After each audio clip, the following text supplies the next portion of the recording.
일반적으로 가족이라고 얘기한다면 가족의 정의가 어떻게 될까요? 가족의 정의가, 그것은 이제 보통은 아마 혈연 관계로 맺어진 관계로서의 그 가족을 보통은 이야기를 할 겁니다. 근데 최근에는 이제 이런 부분이 좀 더 확장이 되어졌죠. 확장이 되어진 이유는 뭐냐면 이제 원래 전통적인 그 혈연 관계 속에서의 가족 개념이 조금씩 어떻게 본다면 시대가 발전하면서 무너지고 있는 상황 가운데 있습니다. 그러니까 전통적인 어떤 가족의 개념이 무너지고 개인주의화 되어지는 부분들 속에서 반대로 너무나도 개인주의화 되니까 그 안에서 또한 갈망이 있는 게 뭐냐면 누군가의 관계 속에 포함되어지고자 하는 갈망들이 있습니다. 그래서 여러 가지 이제 나름대로의 가족과 같은 어떤 관계를 형성하고자 하는데, 문제는 뭐가 있냐면 그렇게 형성되어진 그 관계들이 주로 어떤 목적을 지향하고 있습니다. 목적을 지향하고 있고, 그 목적을 지향하고 있는데 그 목적을 향한 방법들, 그러니까 수단들이 조금씩 생각이 나누어지게 되어지면 어떻게 되어지냐면 그 안에서 또 갈라지게 되어지고, 또 목적이 맞지 않게 되어지면 그 관계를 언제든지 깨고 나오는 모습들이 오늘날에 좀 많이 보여지게 되어 있습니다. 또 그것이 어떤 면으로 우리의 이제 전통적인 어떤 가족의 관계 속에서도 그게 들어오게 되죠. 실제로 가족이 혈연 관계를 중심으로 이루어지는 것은, 가족의 관계는 어떤 목적성이 있나요, 없나요? 가족의 관계는 어떤 목적성이 없습니다. 단지 그 하나의 목적을 따진다면 그냥 본능적으로, 그러니까 어떻게 이제 그 본능적으로 따진다면 자손을 남기기 위한 하나의 목적은 있을 수 있지만, 그러나 그것 자체도 어떤 하나의 정말 중요한 목적이 되는 것은 아닙니다. 가족의 관계는 목적을 통하지 않습니다. 그러니까 어떤 목적을 지향하지 않으니까 그 안에 어떤 수단적인 부분들로 인해서 나누어지거나 그러지 않습니다. 근데 이제 문제는 뭐냐면 앞서 말한 새롭게 이제 그런 개인주의화되는 세상 속에서 어떤 그런 목적지향적인 어떤 가족들을 구성하던 그 모습들이 실제로 전통적인 가족 안에 들어와서 가족 안에 어떤 목적을 지향하게 되어지는데, 그것이 이제 무엇으로 나타나냐면 결과적으로 가장 많이 이제 가족들이 나누어지게 되고 관계들이 깨지게 되어지는 부분 중에 하나가 뭐냐면 재산이죠. 그 안에 재산들이 어떻게 분배되어지느냐에 따라서 가족 관계들이 해체가 되는 경우도 상당히 많이 있습니다. 너무나도 쉽게 볼 수 있죠. 그러니까 건물 하나, 부모님이 건물 하나 가지고 있는 것을 통해서 자녀들이 그것을 누가 갖느냐로 싸우게 되어지고, 또 그것에서 어떻게 되냐면 부모라는 존재는, 늙고 병든 부모의 존재는 너무나도 짐짝처럼 여기는 모습들을 우리가 너무나 쉽게 볼 수가 있습니다. 너무 극단적으로 얘기하는 것일 수도 있지만 우리 주변에 그런 소문이나 그 소식들 너무나 자주 듣게 되는 것들은 부인할 수가 없는 사실입니다. 그렇기 때문에 이제 우리가 이런 가족에 대한 부분을 조금 더 생각해 볼 필요가 있습니다. 성경에서 그러면 우리에게 알려주는 가족의 개념은 어떠한가 이렇게 볼 때 좀 아이러니하게도 여러분 교회 안에서 가족 중심적인 어떤 가르침을 받으신 적이 있으신가요? 교회 안에서 가족 중심적인 어떤 신앙 교육이라든가 아니면 또 가족 중심적인 어떤 신앙 생활이나 이런 부분에 대해서 혹시 배우신 적이 있나요? 아이러니하게도 정말로 우리 교회 안에서 또는 우리의 신앙생활의 어떤 경험들 속에서 가족에 관계된 모습들 속에서 좀 왜곡된 신앙의 모습을 우리가 배우게 되는 경향이 오히려 좀 더 많습니다. 가장 대표적인 비근한 예로 이겁니다. 가정의 일이 중요할까요? 교회의 사역이 중요할까요? 어떤 게 더 중요할까요? 이거를 우열로 놓는 것 자체가 좀 문제가 있는 겁니다. 우열을 놓을 수가 없습니다. 제가 이 말씀을 드리는 게 뭐냐면, 우리의 이제 신앙의, 저도 이제 경험했던, 어려서부터 자라왔던 신앙생활 속에서 보면 대부분은, 저의 경험을 빗대 보자면 가정의 생활과 신앙의 믿음의 생활 속에서 우선순위는 항상 믿음의 생활이고, 그 믿음의 생활에 그러면 증거로서 나타나는 게 항상 뭐였냐면 교회의 사역이었어요. 교회의 일들, 봉사나 이런 부분들이 우리는 마치 믿음 생활의 온전한 모습이다. 그러면 거기에서 당연히 가정이나 다른 부분은 조금 더 낮추어 보는 시각을 갖게 되어지는 거죠. 그래서 때로는 교회 사역 속에서 믿음이라는 이름으로 가정이라든가 또 더 나아가서는 직장 생활도 포기해야 될 것을 요구하는 경우를, 좀 극단적이지만 저는 봤습니다. 그런 것들 요구하는 경우를. 근데 이게 실제로는 잘못된 게 뭐냐면, 이것은 우열을 가릴 수 있는 것이 아닙니다. 왜냐하면 신앙생활이라는 것은, 믿음이라는 것은 교회 안에서 어떤 신앙의 훈련을 받기는 하지만 결국 그 신앙은 어디에서 보여주어야 되냐면, 삶으로 나타나야 되냐면 가정입니다. 가장 작은 단위는 가정에서 그것이 보여줘야 되는 겁니다. 그러니까 내가 신자라는 것이 단순하게 교회를 다닌다라는 것으로서 내가 신자야, 믿는 사람이야 라고 안다면 그것은 잘못된 신앙의 모습입니다. 왜냐하면 가정에서 내가 신자라는 것을 알게 되어지고 인정하는 것은 그 가족에서 하나님을 믿는 믿음으로 말미암아 내가 어떻게 살아가는가이죠. 그리고 그것은 가족뿐만이 아니라 가족을 넘어서 직장도 마찬가지고 우리가 살아가는 사회 속에서도 마찬가지입니다. 근데 여러분, 우리가 성경을 보면 하나님이 가장 처음에 만드신 공동체가 뭔가요?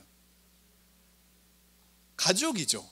그러니까 아담이 독처하는 것을 하나님이 보실 때 보기 좋지 않아서 하나님이 아담의 갈빗대를 통해서 누구를 만들냐면 하와를 만드셨어요. 그리고 그 둘이 어떻게 하게 하셨냐면 둘이 하나가 되게 하셨어요. 하나가.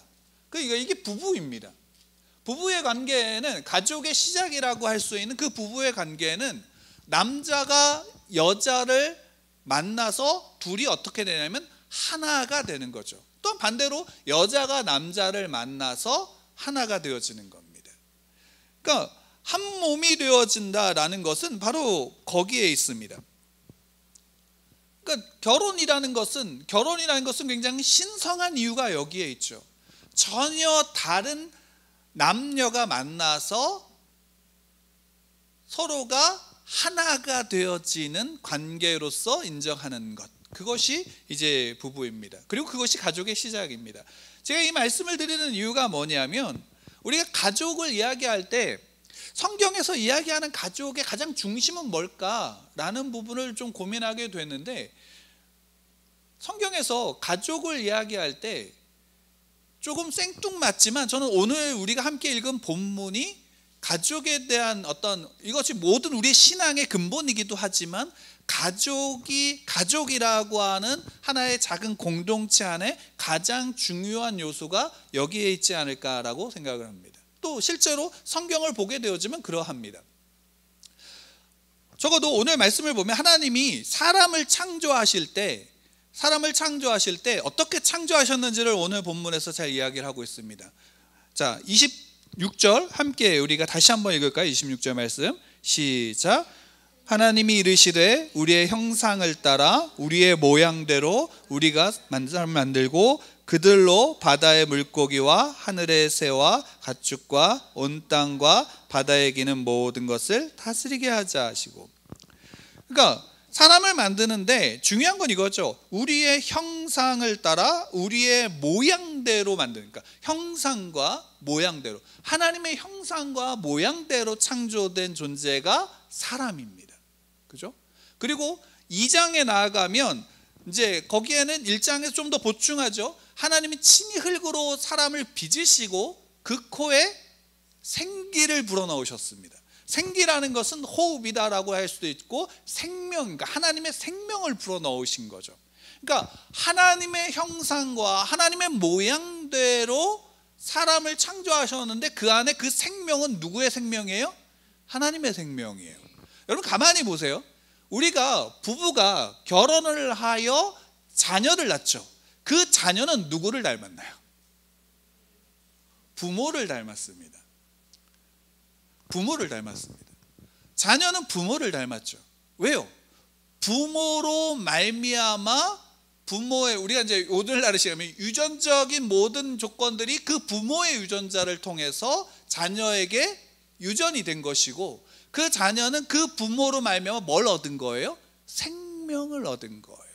그리고 그 모습 속에서는 부모의 형상과 모양이 그 안에 담겨져 있죠. 그러니까 하나님이 처음 창조하신 그 모습이 가정 안에 고스란히 투영되어지고 있는 거예요. 그러니까 실제로 하나님이 천지를 창조하셨어요. 아무것도 없는 그 모든 것 속에서 하나님이 천지를 창조하실 때 그 창세기는 이렇게 선언하죠. 태초에 하나님이 천지를 창조하시니라. 이 선언은 하나님이 천지를 창조하셨다라는 것에 대한 말은만의 선언이 아니라, 이 창세기의 시작은 그것으로 말미암아 모든 것의 시작, 모든 것의 근원이 누구냐면 하나님이심을 알리는 거예요. 그리고 그 속에서 하나님이 모든, 그럼 우주의 만물 모든 것들을 다 누가 만드셨냐? 하나님이 만드셨고, 그 속엔 하나님의 흔적이 있어요, 없어요? 하나님의 흔적이 있어요. 사람만이 하나님의 형상과 모양대로 창조되어졌지만, 그런 말미암아 사람을 통해서는 하나님을 좀 더 자세히 볼 수 있지만, 세상의 우주 만물 모든 자연의 생물들, 살아있는 모든 것들을 통해서도 하나님을 볼 수 있어요. 왜? 이유가 뭘까요? 혼돈과 공허 속에서 하나님의 질서가 세워졌기 때문이에요. 그게 창조죠. 혼돈과 무질서함 속에서 하나님의 질서를 세운 것이 창조의 역사고, 그 속에 모든 게 담겨져 있어요. 그러니까 사람은 결국 하나님이 창조하신 그 속에서도, 그 하나님의 질서 속에서 하나님의 모든 것의 통치와 다스림과 하나님의 영광이 누구를 통해서 그 하나님의 창조된 세상 속에 드러나냐면 사람을 통해서 드러난 거예요. 왜? 하나님의 형상과 모양이, 하나님의 생명이 누구에게 있기 때문에? 사람에게 있기 때문입니다. 그리고 그것이 어떻게 되어지냐면 그 대에 끝나는 것이 아니에요. 그 대에 끝나는 것이 아니라 어떻게 하냐면 그 대를 이어가는 거죠. 대를 이어가는 거예요. 그것이, 그래서 가정 안에, 가족이라는 그 공동체 안에는 어떻게 돼 있어요? 그것이 이어지고 있는 거예요. 성경에서 보면 하나님이 구약에서 절대로 금하신 것 중에 하나가 뭐냐, 금령 중에 하나가 뭐냐면 동물을 피째로 먹지 말라는 거였어요. 이유가 뭐예요? 피에는 뭐가 들었으니까? 생명이 들었다라고 하는 거죠. 피에는 생명이 들었기 때문에 피째로 먹지 말라고 말씀하셨어요. 그 얘기는 뭐냐면, 우리가 우리의 관계 속에서 결국 우리가 그 생명이 이어지면 혈연 관계 속에서, 그러니까 유전학 모든 것들이 뭐 여러 가지가 있겠지만 결국에는 그 피가, 같은 피가 흐름으로 말미암아 그 가족이 가족 공동체가 가장 작은 가족 공동체가 세워질 수 있게 되어진 거예요. 그러면 생각해 보면 이거죠. 오늘날에도 에덴의 모형이 우리 안에 있을까요, 없을까요? 있는 거예요. 어디에 있을까요? 가족 안에 있는 거예요. 조금 크게는 교회라고 하는 공동체 안에 있기 때문이죠. 이 가족은 바로 그런 공동체예요. 하나님의 형상과 모양대로 창조되어진 인간을 그 하나님의 그 창조의 그 모형이 가족 안에 있고, 당연히 그 가족은 그 하나님의 창조의 의도와 목적과 뜻 가운데서 어떻게 되냐면 유지되고 이끌어져 가고, 또한 그 안에서 생산되어져 가야 되는 것이 가족의 온전한 모습이고 가정의 모습이다라는 사실이에요. 그러니까 교회에서 믿음이 있으니까 교회 일을 먼저 해야 된다라는 것으로 우열을 정해서 믿음의 우선순위를 정하는 것은 어찌 보면 잘못된 거예요. 그것은 각 개인의 신앙 속에서 때로는 교회 일을 하지만 그러나 그와 함께 교회를 한 만큼 어떻게 하냐면 가정도 돌봐야 되는 것이 올바른 신앙인의 모습이에요. 왜? 그 가정을 누가 세우신 거예요? 하나님이 세우신 거예요. 그리고 이 가정이 커진 것이 어떻게 본다면 오늘날의 교회 공동체예요. 실제로 그러하거든요. 그러니까 여러분 한번 이스라엘 구약만 보세요. 구약을 보더라도 하나님이 이스라엘 백성들을 택하셨다고 했잖아요. 가장 처음에 택한 사람이 누구예요? 아브라함이잖아요. 그들은 자기들이 아브라함의 후손이라고 얘기해요. 근데 하나님은 아브라함 한 사람, 또 아브라함의 그 가족을 택하신 거예요. 그래서 그 가족 공동체를 어떻게 하면 이끌어 가신 거죠. 물론 고대 근동 지방에서 아브라함은 유지였고 당연히 그 안엔 여러 식솔들이 있었지만 그럼에도 불구하고 아브라함이라고 하는 한 개인, 그리고 아브라함과 사라라고 하는 한 부부를 통해서 하나님은 어떻게 하냐면 믿음의 후손을 만드신 거예요. 그래서 분명하게 아브라함에게는 하갈이라고 하는 또 다른, 그러니까 종이었지만 아내로 주어져서 이스마엘을 낳았지만 분명하게 말씀하신 건 이스마엘은 믿음의 후손이 아니라고 말씀하시고 사라로부터 난 자녀가 어떻게 돼요? 하나님의 믿음의 자녀라고 말씀하시고 계세요. 그래서 그것이 이어지고 있는 부분이 우리는 창세기에서 보게 되잖아요. 실제로 그 가족 속에서 그것이 커진 것이 어디예요? 출애굽기를 통해서 나타나는 이스라엘이라고 하는 거대 공동체고 또 나중에 그것이 국가가 되어지는 거죠. 실제로 그 이스라엘 공동체는 신약의 무엇과 대비되냐면 교회예요. 교회예요. 오늘날 우리의 시대가 우리가 믿음의 사람, 구원받은 자들이 모인 곳이 뭐예요? 교회잖아요. 구약 시대에는 하나님의 택함을 받은 백성들이 모인 곳이 이스라엘이란 말이에요. 그리고 그 안에서 믿음의 사람들은, 그럼 하나님을 믿는 자들은 이 가정이라는 것이, 가족이라는 개념이 어디에서부터 와야 되면 성경으로부터 와야 되는 거예요. 우리의 가족 공동체 안에는 하나님의 형상이 믿음 안에서 어떻게 하냐면 내게 이어지고 나로 말미암아 내 자녀에게 이어져야 되는 거예요. 하나님의 생명이 이어져야 되는 거예요. 그게 가족이에요. 그게 믿음의 가족인 거죠. 근데 중요한 게 있어요. 중요한 건 단순하게 믿음의 가족이고 하나님의 형상과 모양이 이어져야 되는 것이 가족이라는 것으로만 따진다면 너무나 기능적인 측면을 강조하게 되는 부분인데, 여기서 우리가 살펴야 될 것이 뭐냐면 하나님이 어떤 분인가예요. 하나님이 어떤 분인가. 왜? 하나님이 어떤 분인가를 통해서 하나님이 그 자녀들을, 그 백성들을 어떻게 대하는지가 나오거든요. 성경을 좀 한번 찾도록 하겠습니다. 출애굽기입니다. 출애굽기 34장 6절부터 7절까지 말씀입니다. 출애굽기 34장 6절부터 7절까지 말씀입니다. 찾으셨으면 한 목소리로 6절 7절 같이 읽겠습니다. 시작. 여호와께서 그의 앞으로 지나시며 선포하시되 여호와라 여호와라 자비롭고 은혜롭고 노하기를 더디하고 인자와 진실이 많은 하나님이라. 인자를 천대까지 베풀며 악과 과실과 죄를 용서하리라. 그러나 별을 면제하지는 아니하고 아버지의 악행을 자손 3, 4대까지 보응하리라. 여기 하나님은 어떤 분으로 노래하고 있어요? 여호와라 여호와라 자비롭고 은혜롭고 노하기를 더디하고 인자와 진실이 많은 하나님이라.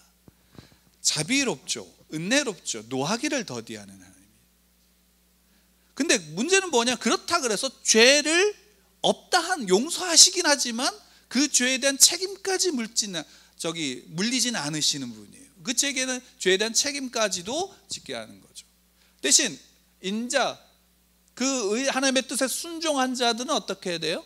천대까지 그들에게 그 인내를 베푸시죠. 뭐 이 말씀을 통해서 이제 죄에 대한 부분들 뭐 대물림한다 이런 식의 착각은 하지 마시기 바랍니다. 여기에서 분명하게 말씀하시는 건 뭐냐면, 하나님은 지금 어떤 분이면 자비로우신 분이고 은혜로우신 분이에요. 그러니까 하나님이 자비롭고 하나님이 은혜롭다는 것은 무엇으로 우리에게 확증됐어요? 예수 그리스도로 말미암아 확증된 거 아닌가요? 아담이 범죄하여 그 아담이 죄를 지은 그 모든 죄에 대해서 하나님은 이미 그들을 향한 하나님의 백성들을 향한, 자녀들을 향한 구원을 계획하시고, 그 계획이 그 순간 야 아담아 내가 용서해 줄게로 끝나는 것이 아니라, 그 나오는 모든 자손, 오고 오는 모든 세대들을 향한 하나님의 구원을 계획하시고, 그것을 하나님이 친히 인간이 되셔서 인간의 모든 죄를 지심으로 말미암아 그것을 해결하시고 구원하시는 모든 은혜가 어디에 있어요? 하나님께 있는 거죠. 하나님의 사랑하심이 거기에 있는 거예요.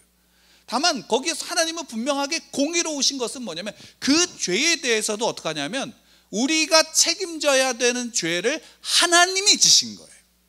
그리고 그 죄를 해결해 주시게 된 거죠.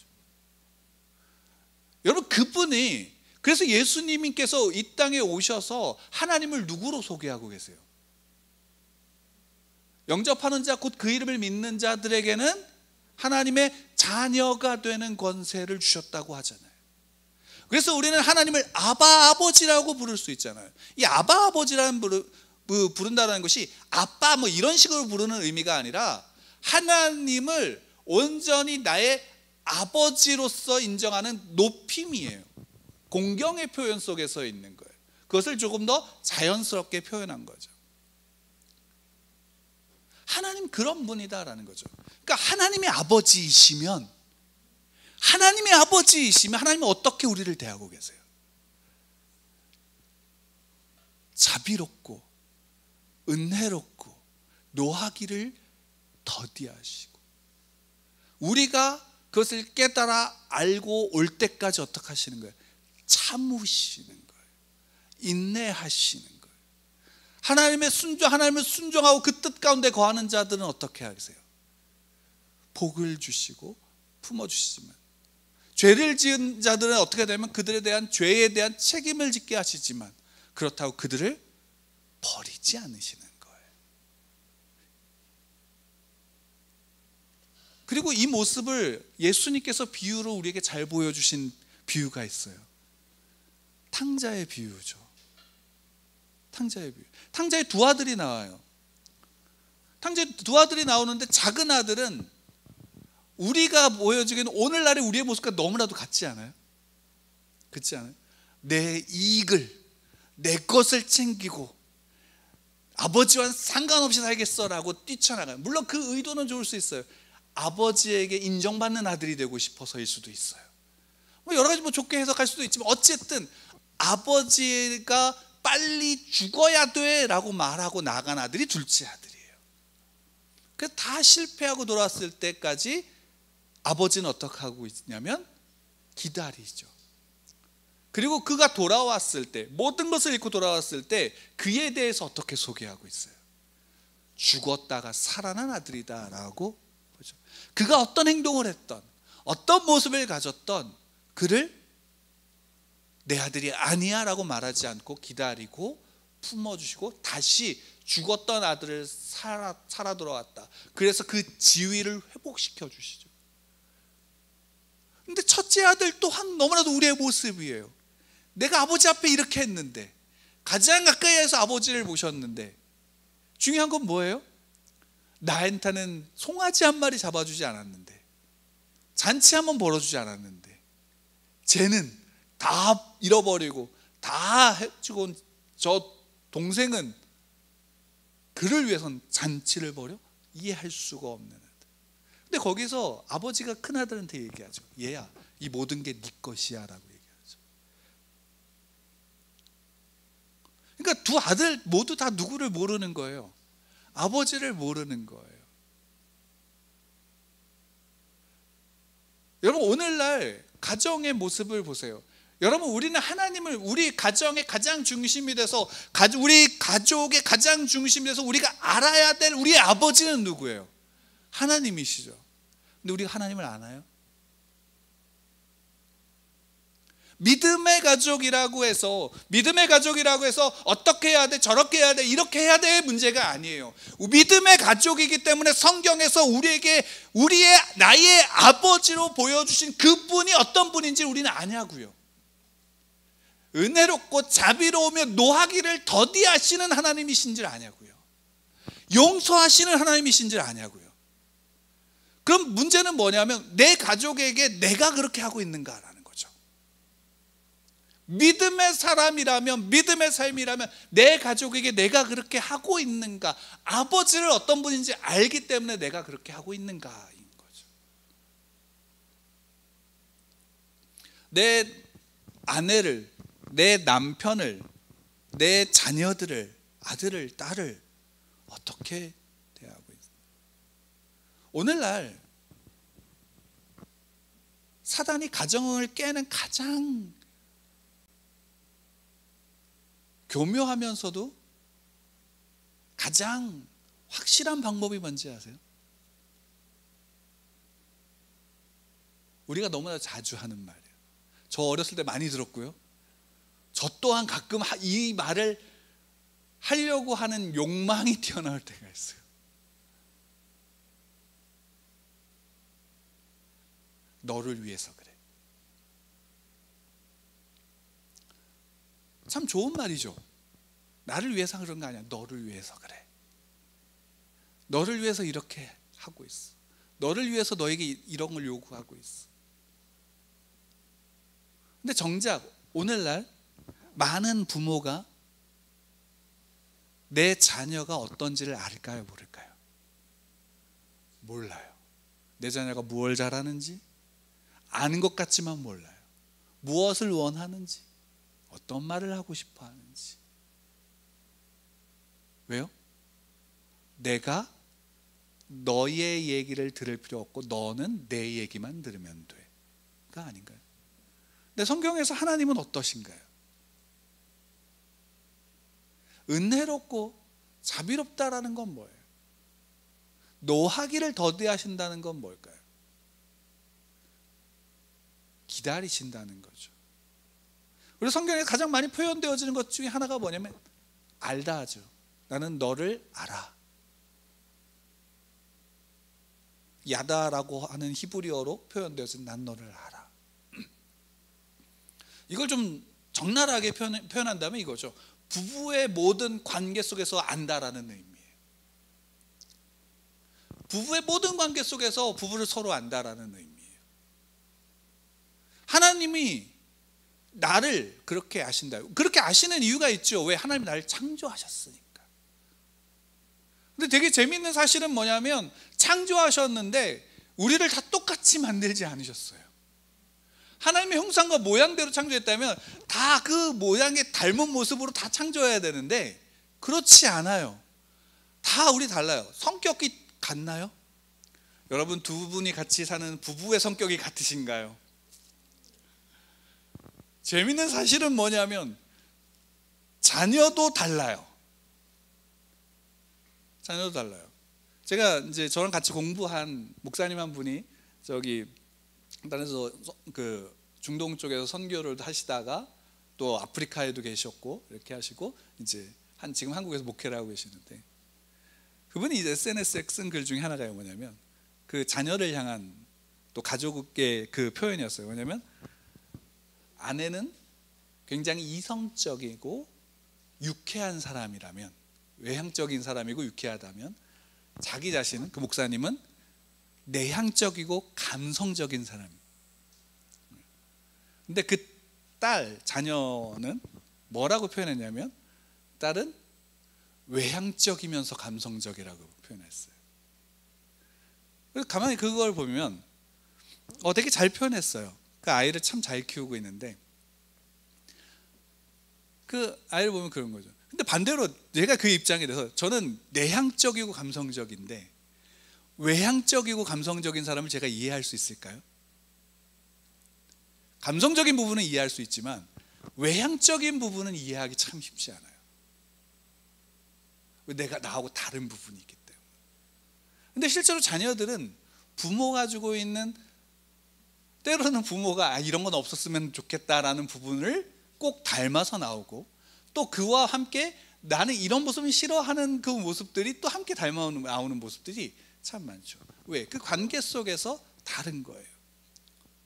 근데 하나님은 어떻게 우리에게 구약에서부터 신약에까지, 오늘 우리에게까지, 앞으로도 마찬가지인데, 하나님은 어떻게 하시냐면 그 모든 우리들을 다 어떻게 하시냐면 안다라고 말씀하시는 거예요. 그 안다라는 것 속에서 하나님 뭘 표현하시면 너는 내 아들이다라고 말씀하시는 거예요. 너는 내 딸이다라고 말씀하시는 거예요. 넌 나랑 다르니까 야 이건 내가 너 싫어하는 건데, 그러니까 너는 내 자녀가 아니야 라고 말씀하시는 게 아니라 넌 내 자녀야 라고 말씀하시고, 그 속에서 그가 하는 모든 일들 속에서 그를 지키고 계시는 거예요. 그 모습이 구약 성경에서 끊임없이 나오잖아요. 이스라엘 백성들에게 하나님, 야 내가 너와 함께, 나는 너희 하나님이 되고 너희는 내 백성이 돼. 그러니까 내가 너에게 이 법을 줄게. 하나님을 사랑하고 이웃을 사랑하는 이 법을 너희들에게 줄게. 이 법 안에서 너희들이 나를 믿고 세상의 우상 헛된 것들을 따라가지 말고 나를 믿어 나와 함께 하자라고 끊임없이 말씀하셨지만, 이스라엘 백성들은 그 애굽에서 출애굽하는 모든 여정을 경험했던 그들은 결국 그 세대가 지나고 나서 어떻게 하냐면 그것을 기억하지 않죠. 그래서 세상의 우상을 따라가고 그들이 가진 힘을 쫓게 되어지는 모습들 속에 있죠. 그래서 하나님은 어떻게 하면 이스라엘 백성들을 끊임없이 어떻게 해요?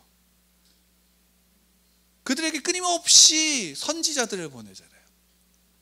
그들에게 끊임없이 사사들을 보내고 선지자들을 보냅니다.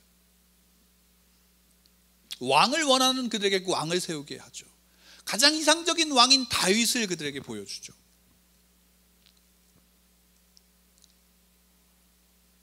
그 속에서 하나님이 하신 일, 끊임없이 참고 끊임없이 기다리시는 거예요. 그런데 얘네가 진짜 망할 것 같으면 한 대씩 얘야 돌아와라 라고 외치시는 거예요. 그것도 죽을 만큼 하는 게 아니라 그들을 살릴 수 있는 여정. 그래서 실제로 그들이 포로기 시대를 살아서 다 망한 것 같지만 결국 포로기에서 돌아오고 다시금 그들의 나라와 그들의 문화와 그들의 신앙을 세워나갈 수 있도록 하나님이 그들을 이끌어 가시죠. 에스라와 느헤미야 같은 사람을 통해서, 스룹바벨 같은 사람을 통해서 하나님이 그 일을 행하시는 거예요. 끊임없이 그 백성들을 지키시는 거예요. 오늘날에도 마찬가지예요. 그때는 한 이스라엘이라고 하는 한 작은 지역 안에 머물러진 하나의 국가, 하나의 작은 공동체였다면, 지금의 교회는 예수님이 이 땅에 오심으로 말미암아 세워진 하나님의 가족 공동체는 어떻게 됐어요? 전 세계에 뻗어나가 있고요. 그 모든 그래서 얼굴의 색이 다르고 몸의 색이 다르고 말하는 그 언어가 다르고 성격이 다르고 지위가 다르고 모든 것이 달라도 다 그 안에서 예수 그리스도를 믿는 믿음 안에서 다 뭐가 되냐면 한 가족이 된다라고 하는 겁니다. 그리고 그 안에서 우리는 오늘 이 시간, 적어도 오늘 이 시간에 내가 포함되어진, 내가 속해 있는 나의 가족에 대해서 그 속에서 정말 나는 하나님을 알고 하나님을 믿는가, 그리고 그 모습이 우리 안에 있는가 라는 부분을 우리가 살펴봐야 되는 거예요. 왜? 사단이 가족을 깨는 이유는 어디에 있냐면 하나님께서 창조하신 창조의 모형이 가족 공동체 안에 있기 때문이에요. 우리가 가족 공동체의 모습만 보더라도 하나님이 어떤 분인지 온전히 알 수 있어요. 근데 문제는 뭐예요? 이 공동체를 깨트리면, 이 공동체 안에서 가장 믿고 사랑하고 신뢰하는 그 관계가 깨어지면 더 큰 상처를 받고 그런 새로운 하나님에 대한 인식이 어떻게 되면 점점 좁아지고 약해지기 때문에, 그래서 가정을 깨트리는 거예요. 나름의 이유가 있죠. 가족을 유지하지 못하는 나름의 이유가 있어요. 어쩔 수 없는 모습들이 있어요. 그 때로는 그것을 용인해야 될 때도 있어요. 그러나 적어도 우리의 안에서 이 가족의 중심이 누구이고 적어도 내가 그 속에서 다른 가족은 믿지 않는다 하더라도 내가 믿는 나의 아버지는 내가 누구인지를 알아야 되는 거 아닌가요? 그런 말미암아 믿는 자의 모습이 그 안에 나타나고, 사도행전에서 우리에게 끊임없이 알려주는 모습처럼 믿는 자의 수가 더 늘어나는 것은 단순하게 그들이 착해서가 아니라 그 안에 믿는 자들 안에 나타난 예수 그리스도의 모습이잖아요. 그것이 노예가 됐던, 그것이 주인이 되었던, 남자가 됐던 여자가 됐던 상관이 없죠. 이것이 우리의 모습 안에 있는 그 하나님께서 우리에게 허락하신 가족이에요. 그리고 이 가족의, 그 믿음의 가족 안에 가장 중요한 것이 한 가지 있어요. 우리가 나중에 다음 주에 우리가 함께 나누겠지만, 이 가족 안에 중요한 것은 무엇이냐면 기억이에요. 기억이에요. 어떤 기억이 흘러가는 거죠. 왜? 그 기억 속에서 무엇이 있나요? 신명기 6장에서 보면 쉐마를 하나님께서 이스라엘 백성들에게 이야기하죠. 이스라엘아 들으라, 우리 하나님 여호와는 오직 유일하신 여호와이시니 너는 마음을 다하고 뜻을 다하고 힘을 다하여 내 하나님 여호와를 사랑하라. 쉐마 이스라엘. 6장, 신명기 6장 5절에 4절부터 5절까지 이렇게 우리에게 알려주고 있습니다. 근데 거기 다음에 20절부터 이하에 보면 이 규례에 대한 부분을 이야기를 하면서, 만약 후일에 내 아들이 내게 묻기를 우리 하나님 여호와께서 명령하신 증거와 규례와 법도가 무슨 뜻이냐 하거든 너는 내 아들에게 이르기를 우리가 옛적 애굽에서 바로의 종이 되었더니 여호와께서 권능의 손으로 우리를 애굽에서 인도하여 내셨나니 곧 여호와께서 우리의 목전에서 크고 두려운 이적과 기사를 애굽과 바로와 그의 온 집에 베푸시고 우리 조상들에게 맹세하신 땅을 우리에게 주어 들어가게 하시려고 우리를 거기에서 인도하여 내시고 여호와께서 우리에게 이 모든 길을 지키라 명하셨으니 이는 우리가 우리 하나님 여호와를 경외하여 항상 복을 누리게 하기 위하심이며 또 여호와께서 우리를 오늘과 같이 살게 하려 하심이라. 우리가 그 명령대로 이 모든 명령 우리 하나님 여호와 앞에서 삼가 지키면 그것이 곧 우리의 의로움이니라 할지니라. 이렇게 가르치라는 거죠. 그리고 이것이 계속 반복되는 어떤 규례일 때, 어떤 절기를 지킬 때 이것이 계속 반복이 되죠. 기억입니다. 하나님에 대한 기억이죠. 하나님에 대한 기억. 그럼 이거죠. 여러분, 하나님에 대한 기억이 여러분에게 어디에 있습니까?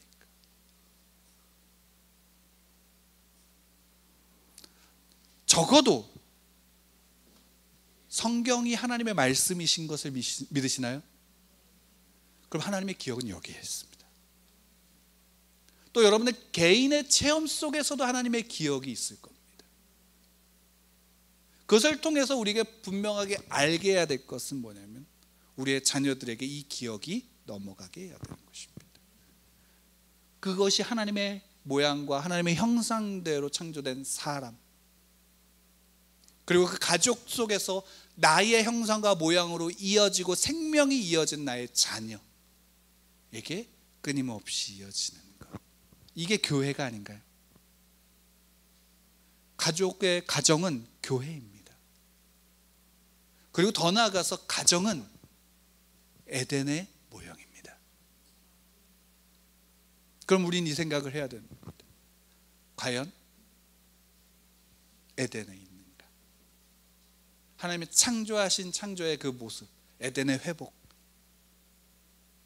예수 그리스도로 말미암아 그 에덴이 우리 안에서 회복되어지고 더 높은 차원의 그 에덴으로 우리를 이끌어갈 것입니다. 그럼 그 에덴을 우리가 현재 누리고 하나님의 나라를 누려야 되는 것입니다. 이것이 가족 공동체의 모습입니다. 성경이 우리에게 알려주고 있는 적어도 근원적인 가족의 모습이 이러하다라고 할 수 있습니다. 그 안에 가장 중심이 뭘까요? 하나님이십니다. 하나님을 아는 겁니다. 하나님을 알고 하나님을 믿는 것, 그 하나님이 어떤 분인지를 늘 우리가 구하는 것입니다. 왜? 하나님이 1장에서 27절 이하에서 우리에게 말씀하시고 28절에서 하나님이 그들에게 복을 주시며 하나님이 그들에게 이르시되 라고 말씀하신 거예요. 하나님의 복, 하나님의 복은 무엇입니까?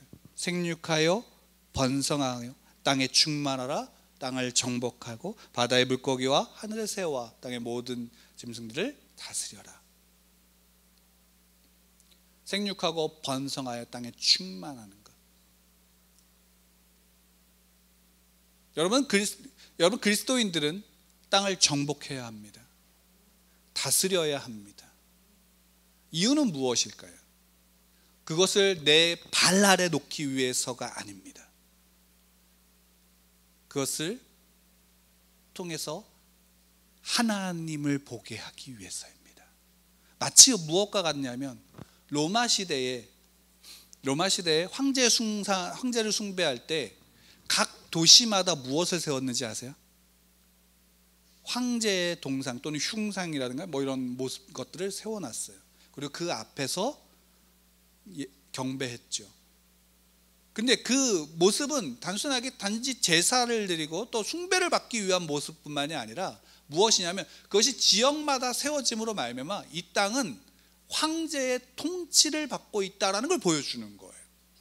황제의 다스림을 받고 있다라는 사실을 보여주는 거예요. 그럼 달리 얘기하겠습니다. 그리스도인이 그와 같아요. 우리가 정복하고 땅에 충만하고 다스림을 나타내는 것은 나를 통해서 세상을 내 발 아래 두기 위함이 아니라 하나님의 통치가 나로 말미암아, 하나님의 다스림이 나로 말미암아 세상에 보여지기 위함인 것입니다.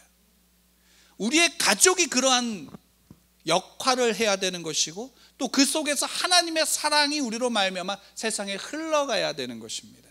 그 은혜가 저와 여러분들 가운데 있기를 원합니다. 그 은혜가 우리의 가족 안에 있기를 원합니다. 하나님을 아는 자의 복을 가족 그 관계 속에서 누리시길 간절히 축원합니다.